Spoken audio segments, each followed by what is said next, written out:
Title: Love and Betrayal Part 5. When Chidi left the village, people whispered that heartbreak had broken him. But what they didn't know was that heartbreak can also build a man. The city was harsh. At first, Chidi slept on a wooden bench in a small phone repair shop owned by a cousin of his friend.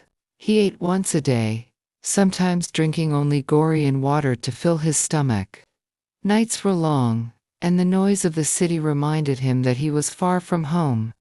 Many times, he sat alone, remembering Addie's laughter beside the rich man's car. His chest would tighten, but he wiped his tears quickly. "I will not die in shame," he told himself. Chidi threw himself into work.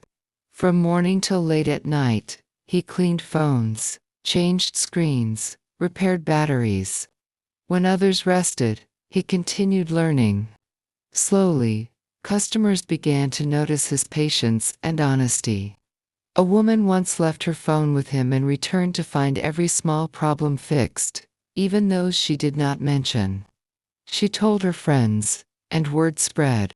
His boss also noticed. One evening, he said, "Chidi, you are different.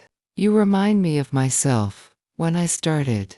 From that day, Chidi was trusted with more responsibility. He handled cash, negotiated with suppliers, and even trained new apprentices. He saved every coin. While his mates spent on clothes and women, Chidi kept his eyes on the future. He remembered the mango tree, the promises he made, the humiliation of Addie's rejection. Instead of bitterness, he turned the pain into fire. After 3 years, Chidi had saved enough to open a small shop of his own. The shop was humble, just a wooden table with a signboard, but it was his. He worked harder than ever. Customers lined up, drawn by his honesty. With time, the small table grew into a real shop, with shelves and glass counters. From one shop, he expanded to 2, then 3. The boy who once carried bread in nylon now wore clean shirts and polished shoes. He moved from sleeping on benches to renting his own room. Later, he bought a small second-hand car.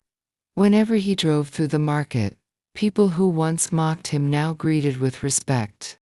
Back in the village, the story of Chidi spread. "Have you heard?" they said.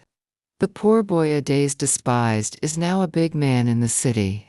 Mothers used his name to advise their children. Don't laugh at humble beginnings. Tomorrow can surprise you. But for a days, every mention of his name was like pepper on a fresh wound. She would sit quietly, as villagers praised him, regret boiling in her chest.